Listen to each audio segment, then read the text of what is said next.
I'm ChosenArchitect, and this is All the Mods Volcano Block. Now, last episode, we talked a little bit about industrial foregoing. I mentioned that we were probably going to be doing industrial foregoing this episode. Well, that is going to change because I think it would be better of a choice to get into applied energistics today and then use that to help us automate and make it super easy for us to deal with all of the fluid crafting that industrial foregoing has to offer.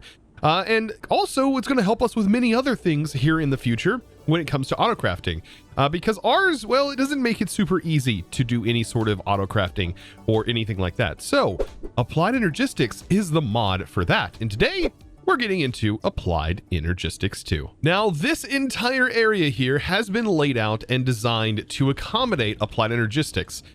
So much so that this right here is going to be our controller cube.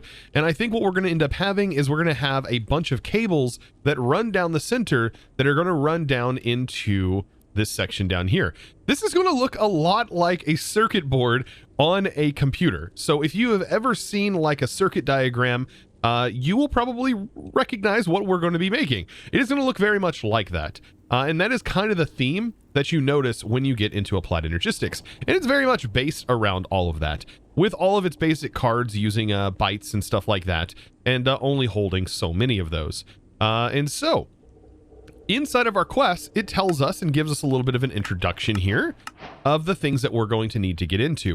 Thankfully, though, I've got a kind of progression built out myself that I went through, and I was like, these are all of the things that we need to work on today and to get a full system set up, and we should be able to do that. The first task, though, that I think is imperative to this entire setup is getting some sort of basic inscriber setup going, so that way we can automate the things that are used throughout this entire mod. And when I say the things that are used through this entire mod, well, it's going to be the circuits. And the circuits are made with these presses right here. So inside of an inscriber, we just take a press and we make ourselves circuits, and then that circuit needs to be processed down into the processor. And this whole task takes about 5 of these inscribers, but of course there's mods in here that actually make it a little bit easier to get into. Now, thankfully, when it comes to applied energistics and these inscribers, they now accept base flux power. So they can accept power and convert it automatically into AE power, which is pretty darn cool. And that also goes for the charger as well that we're going to be using later on. However, when you go to actually set up a network, you're going to need an energy acceptor and then send that into an energy cell to be able to power your main applied energistics network. So that's something to keep in mind with this. Now, the inscriber is pretty simple in its function, and I think this is where this mod confuses a lot of people, and where people go, I want to do refined storage instead. And outside of the channel situation, we'll talk about that later. But for this, if we think about it just like a furnace, it makes this a little bit easier to comprehend. So this is very similar to a furnace. The top slot comes from the top, and as it looks like there's some things that tell you where they happen. The bottom of this is how you insert into the bottom of this, and then the sides, every side except for the face that you see right here, all of these sides, well, they can also insert into this middle slot. However, this face that you see right in front of me, this is the face that you extract from. So hopefully that's not too confusing, but I can see where this can get kind of confusing when you go to set up automation for this machine. Now, there is another mod in here called AE2 Things that's going to make this a whole lot easier, not only for getting the advanced inscriber going or getting the inscribers automated easier, but they also add these disk drives. So disk drives are another point of contention that I've seen in the community when they talk about the difference between refined storage and applied energistics. And it's usually the storage disk. Of course, I also have that same thing. I'm like, man, only holding 64 items is not a lot, or 63 items is not a lot. However, you can store a bunch of those items. Well, AE2 Things adds basically refined storage disks to the game. And so these discs are very easy to make. They just require the main components and some netherite, and you get yourself a regular storage disk that works just like refined storage, holding exactly 1K items, no matter if they have MBT, no matter if they have durability damage or things like that, it will just hold them and count as 1 towards that 1000 number. So that's what we'll most likely be using here in the future. Now, I'm still getting a little bit ahead of myself. We need to actually craft up a few of these circuits, and we're going to need all of these basic presses in order to do this. So to do this, you'll notice that I can only put one item in at a time inside of this machine. And so I think that might be changing in 120. But this is the reason why this particular inscriber setup is hard to automate for some people, because you have to sit here and sort of babysit it. Now, the good part about the advanced inscriber, once we get this, which we're going to need these processors, is that you can take this advanced inscriber and it'll hold stacks of the items, which makes it a whole lot easier to get a lot produced quickly. Now, I definitely need to get these presses made up, and they kind of follow along the line of what you might think. So the logic press is going to require gold because that's what is used to make the actual circuit. And then diamond for the engineering press. I do believe it's diamond. By the way, you can also shift click, but notice it doesn't always go in the right slot. So diamond, I think that's the engineering. Yep. And then there is a calculation, which is going to be Certus. Yep. There's the engineering press. And then, of course, last but not least, this one. Yeah, if you leave this in here by itself, it will start to process as well and start turning it into Certus dust. But thankfully, we get Certus dust and Certus quartz crystals from sieving. We also get skystone from sieving. So a lot of the stuff we get from sieving, making getting into this super duper simple. Speaking of the Certus quartz dust, well, we need to turn that into silicon.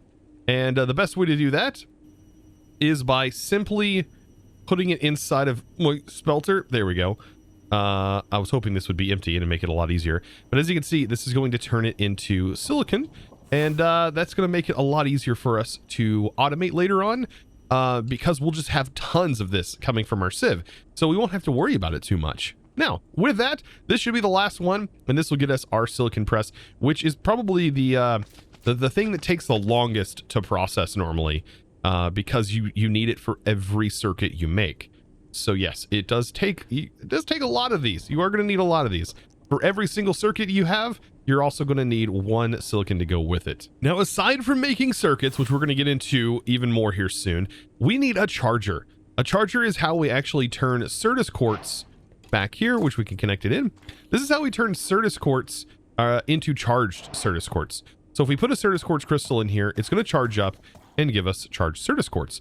Now, the cool part is we should be able to hopper this out, and I think it has been changed to where, let's see, it'll only output the hoppered product, or we may still have to filter it.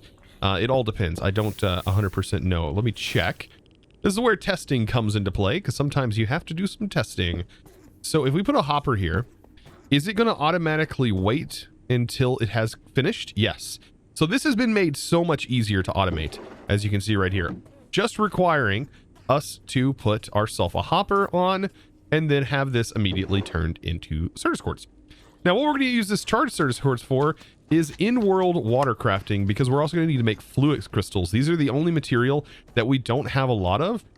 However, we do sieve the Fluix dust. So the Fluix dust can be just added to the charged Certus to make this. Outside of that, if you didn't already have the Fluix, well, you'd have to put redstone in with it and regular quartz inside of water, and it should convert. But as you can see right here, it's going pretty quick and it's getting everything done. Now, another use for this charger, now that we have villagers, is we can actually make an applied energistics villager, and this thing is incredibly powerful. So if we head on over to our village area, which I have them sort of trapped in, we are going to have to change these. This one's cooked to a core, so I'll leave that.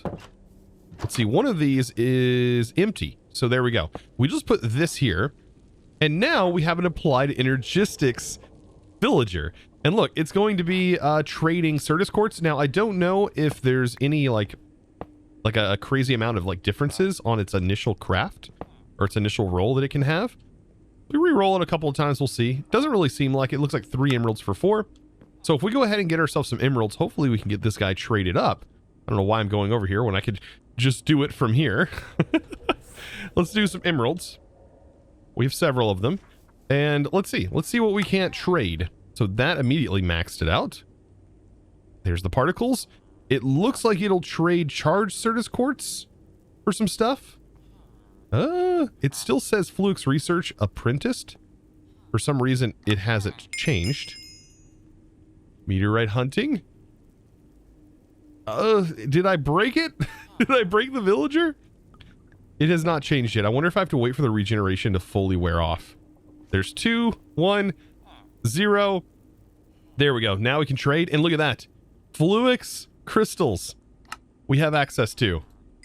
And this is where I think it's really powerful. You can just pull out Fluix crystals, and we're going to be using this villager a lot. Now, here's the thing. Ours has a way to put mobs in containment jars, and I don't know if it works that way for villagers, but if we could put this guy in just a containment jar, that would be amazing. Oh man, I wish some of these trades were the other way around, where they just let you trade emeralds for like quartz glass, so I didn't have to wait all the time. But let's see. This guy should be down. It is expert level, meaning we can buy these off of them and trade in matter balls for emeralds and stuff like that. So pretty darn cool, the fact that we can at least buy Fluix crystals this way instead of doing the in-world version. Yeah, and it looks like, oh my gosh, we opened up slime balls. This guy also sells some slime to us. So now, after making some of the basic presses we're going to need in order to make the advanced inscriber, all we got to do is just put this stuff together. This goes in the top, this goes in the bottom, the printed silicon, and also our circuit, and then redstone in the middle, and then this is going to make our circuit. We need 2 of these in order to get that first machine up and running, and then things are going to be quite smooth sailing. So a little bit of manual work before we get some really nice automation done. And we're ready to go, because this will mean we can just put some upgrades in and just craft a bunch at once. So there we go. All I got to do is break this, because we're going to be converting this one into the advanced version. And this looks exactly the same. When you put it down, everything inside here looks the same. However, this will hold stacks. So if I put this silicon press in here and I put a stack in there, now I can just sit back and relax and go, ah, this is so much easier, right? Hey, this little guy is selling a globe. I'll take as many as you offer. Thank you. So after using this to get a few more of the engineering processors, I can now make 4 more, which will give us a total of 5 here. And that is going to be plenty for us to get up automation going for these. For right now, we just need to simply place all of the stuff in. So I like to set this up as so. We have an inscriber that is going to do our silicon on the left. And then I like to go logistics or a logic press. And then we go to engineering and then calculation. But this order doesn't 100% matter. And then last but not least, this is where everything gets processed with our redstone and then gets eventually turned into the final product, which will be the main circuit. And that'll get sent back. So we'll just simply have some sort of thing that's inputting into all of these into all these machines, and then it should be able to output out. And we can probably use a simple mod known as the LaserIO for this automation. So to automate this cleanly, let's get our LaserIO set up. So in the back, I have a node on each one of these, allowing me to send power and items and fluids and all that stuff. Really, we just need to send power to this and items. So first, let's start with our power. So don't get confused. The redstone card looks red like power, but the yellow cards are the ones that are actually the energy transfer. So if we go down to the down channel, which is where our point is hooked to, we should be able to set this to extract, and this will extract power. And this is our transfer amount. So you can see 1,000 by default, it's 1,000 RF every tick, which is quite a lot. And you can see this is now connected. And then what we want to do is we want to click on the side of the LaserIO that is connected to this machine, and then we will put a card in that is going to be send. And that should start sending power, as you can see, and we should be able to set this up for all of these individual machines. Now, it would make it a little bit easier on us if we could fit inside of this little space here, right? Well, there's actually a mod that lets us do that, and it is the shrink mod. And this thing is so nice and worth making. It does need power. And then we can click in the air and set our size. So we can make ourselves very, very tiny. And when we do this, as you can see, I'm down on the ground here. This is a fantastic mod for situations like this, where you want to fit into a tight space to be able to access all of these individual spaces. Look at this. Then we can just shift click into here, and this will send more than enough power into all of these machines. But now we get into the more complicated part, right? The complicated part. And that is, well, we need to do some item logistics. And this is where I hopefully don't lose a lot of you guys. So for this, what I'm going to do is I'm going to set up 2 separate channels. And this is where this mod is going to feel a lot more like EnderIO Ender conduits, right? If you remember those from Ender.io, they had channels that you can change the color of. And the same thing works here. So in the top, I want to pull items out, and I want this to be an extract on the white channel, which is channel 0. And so we set this on an extract, and anything that goes in this barrel will get sent to any item card that is on the insert that the insert is set to. Let me move the JI. If that insert is set to that white channel. So of course we have power on here, but we can also send items through this same channel. And as you can see, it's on channel 0 and it's looking for an insert. So for example, right now we don't have any of these silicon in here. So what we can do is we can put this in and it should pull that silicon and start putting it into here. Now, this is generating this printed silicon. And this is where I want to put an extract card on the same channel here, on the same side. But I want this extract card to be on channel 1. This means that any insert from channel 1 will go into any, it should go into an insert that is set to that channel. For example, channel 1. And now the outputs from this, once it's set to extract, should send the output over here. Now there's some finagling that we might have to do, right? Because I think the bottom of this is where the output happens. So this is another awesome part of LaserIO that we can do. We can actually tell this where to pull from. By default, it's not changed, but we can make this pull from the down, which will pull from the bottom side. And that should technically be able to pull this out. So I hope. Let's make sure we have everything set right. So item card, it's pulling from the downside and a transfer rate of 1. It might be that we are going to need some node upgrades for these because we are using energy and everything on this in order to get it to work. And did I set the card right properly here? The other thing I'm going to have to make sure to keep in mind, it's an insert technically, and it is going up. So that should be working, but for some reason it's not pulling from the bottom here. Now, this is where I know now why it's not working, because by default, these aren't connected. So this is where the LaserIO really starts to show, and I get confused like this all the time, but these have to be connected to each other to be considered a pipe network to connect. So all I have to do is just simply shift right click here, and then right click, shift right click here, right click, and then I'm just connecting them all together. So now you should see that that is now coming out of this, which is exactly what we want. Now, I don't necessarily want it going into this drawer, so I'm going to take this card out and actually move this to this side. Also, I don't think I need the node overclockers as of right now. This will make it faster, but this will cycle through these and take its turn, right? But if you want to make it faster, node overclockers will make these all work simultaneously. So yes, this should now be sending the printed silicon that this produces, and it should send it into our final receiving area. So now is when we basically repeat this entire process for this barrel. Now, just keep in mind, when you do put this item card over here, it's automatically ready to go on that insert. So whenever we put gold in here, it should just work, right? If we put gold now in this, this should now receive gold. Well, it should only receive what is allowed to go in there. For example, a logic press. So if I put a logic press in here, and then I take this out, and I have the same insert card over here, we should not, once we have the certain presses in here, there shouldn't be anywhere for them to go. So if I put the engineer's press, and then I put my calculation press in here, like if we put diamond, for example, in there, or once this fills up with gold, for example, it should only put it into the place that can accept it, because we can't put gold into this slot you see right here. So that kind of saves us on filtering in this way. So now if we know all of these are going to need the same extract method as this has right here, well, we can go ahead and set aside 3 cards, set this to a extract, and set this to the channel, and then also set this to the down.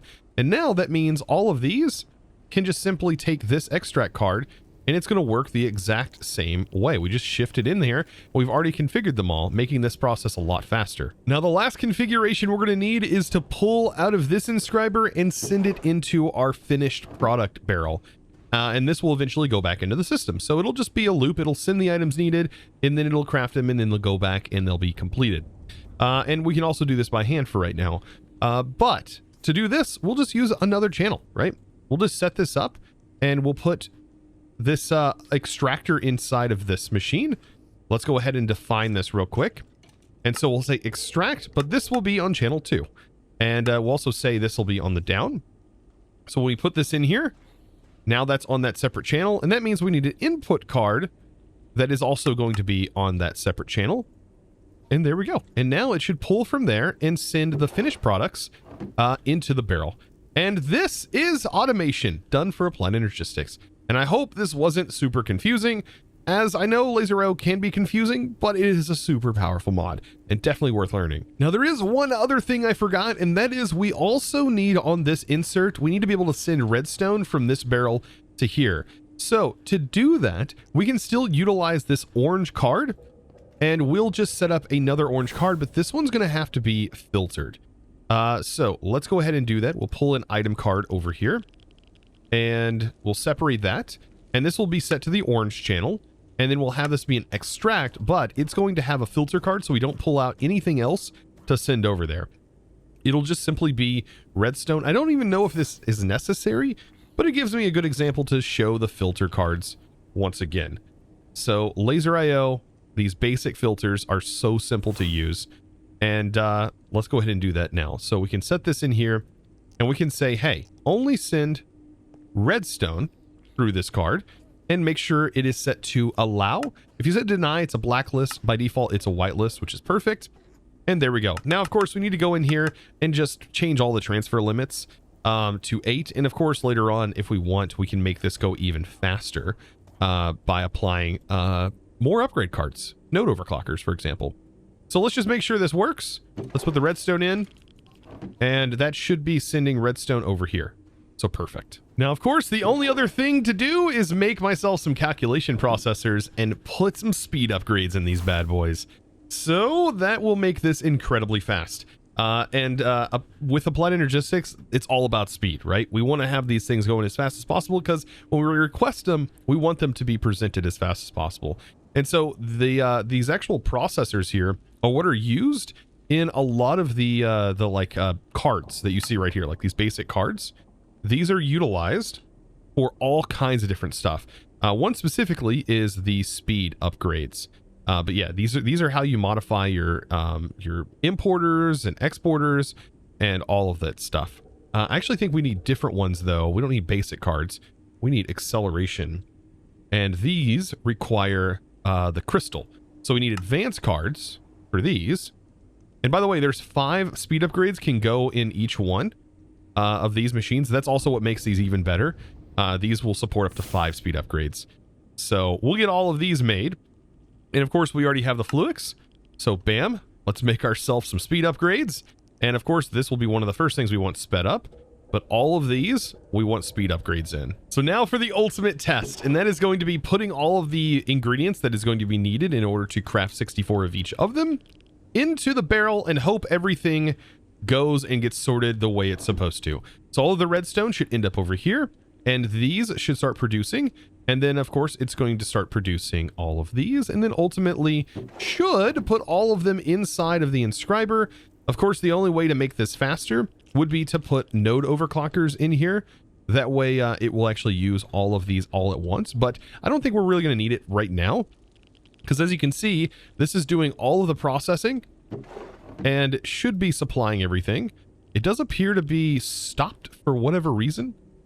Like, why did it get stuck? There's no reason for it to be stuck, unless it's just a visual bug. No, it is literally stuck. This is also appears to be stuck. Oh, you know what? We may not have enough power that we're sending, so that might be a problem. It does appear that power is, yeah, an issue and it's offline. So this is where more LaserIO is going to come into play, because we just need card overclockers, and that's going to be for our export side on our power. So we'll take the node overclockers and we'll just increase this, as you can see, up to several thousand per tick. I think this goes up to 64,000. I think control clicking or holding down control and shift will let you do like the max. And as you can see right here, we're at 100,000. So that is its max all in the overclocker. So 100,000 RF per tick is the max transfer rate. And you can see now everything is now processing and going at max speed, which is amazing. And I literally blinked and there is all of the processors. It looks like there was a little bit left over, and that I think was residual from the stuff I had in here before. But there shouldn't be anything left over at the end of this whenever you get the automation set up, which will happen probably next episode, because I think that's when we'll have more time to do the advanced automation processes. But we still need to get our applied energistics system set up and attached. And now that we have these, it shouldn't be too difficult to do. And that means we are going to need to get access to an ME crafting terminal. This is going to require these annihilation cores, which should be pretty straightforward to craft. And let's see, the formation cores, which are also pretty easy to craft because all of these ingredients outside of the logic processors we get from sieving.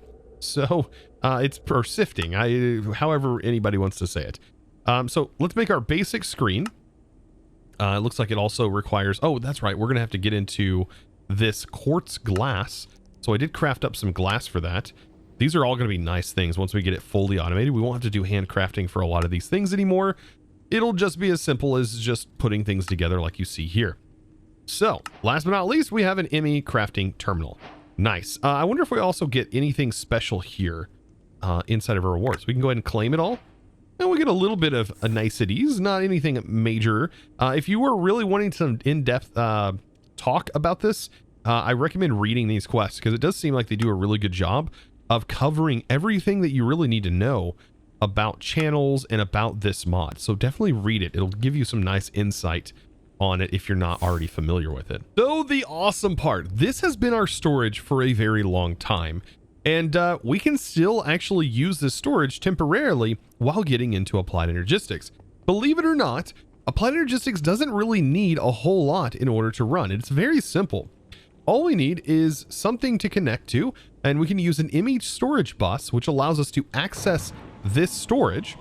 We can connect that to this, and then we just use ourselves a cable that can connect to that. And we can have this set up like so, and then place ourselves a crafting terminal. Now we are going to need power in order to power this network. So I recommend using an energy cell, but you don't have to. You could just use a regular energy acceptor. But down here, I'm going to go ahead and place an energy cell. And then below that, I am going to put the energy acceptor. This is going to convert our power into the applied energistics power. And so just like this, we should have a system up and running that is connected to this one inventory that allows us to use applied energistics to access all of it. Yes, that is right. It is all here. Everything that we can access via this and all of its priorities that are set will work straight with this. So eventually we're probably going to end up tapping into what we already have whenever we go to set up the controller and everything. But for right now, this is fantastic. We now have applied energistics that is connected to our main storage. And of course, well, we lose out on all the functionality of this lectern, right? So we need to kind of figure that out. Well, actually not 100%, right? Because we have access to it still with our Enchantress Eye. So we can still use this if we want to, but eventually we need to move to this. Now, I have a couple of complaints about this terminal, and it involves my GUI scale. Currently, my GUI scale is set to auto 4 for 1080p monitor, and that means that none of this works.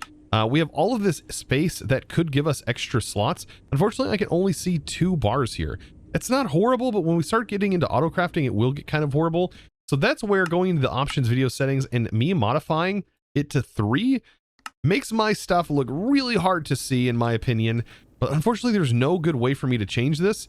And this then allows me to access more of my terminal, which this is what I would prefer is to look like this. So hopefully we can kind of move to this GUI scale from this point forward, because if we're going to use applied energistics, this is going to be the only way that I can handle using this storage system, is using this much smaller GUI scale. And sorry, mobile users, as I completely understand. Now, next episode, we are going to dive into all of the auto crafting stuff with applied energistics and the advanced part of applied energistics that is going to include the actual buildings that you see here. All of these things I outlined, well, they're actually going to have the machines go into the places, and we should be able to get auto crafting up and running, get our massive controller going, and get our actual crafting terminals moved and get wireless access to it, which is going to be very, very nice. Lots of cool things coming, and so I hope you click that subscribe button already. If you haven't, now would be a great time to do so, and also be sure to give this video a huge thumbs up.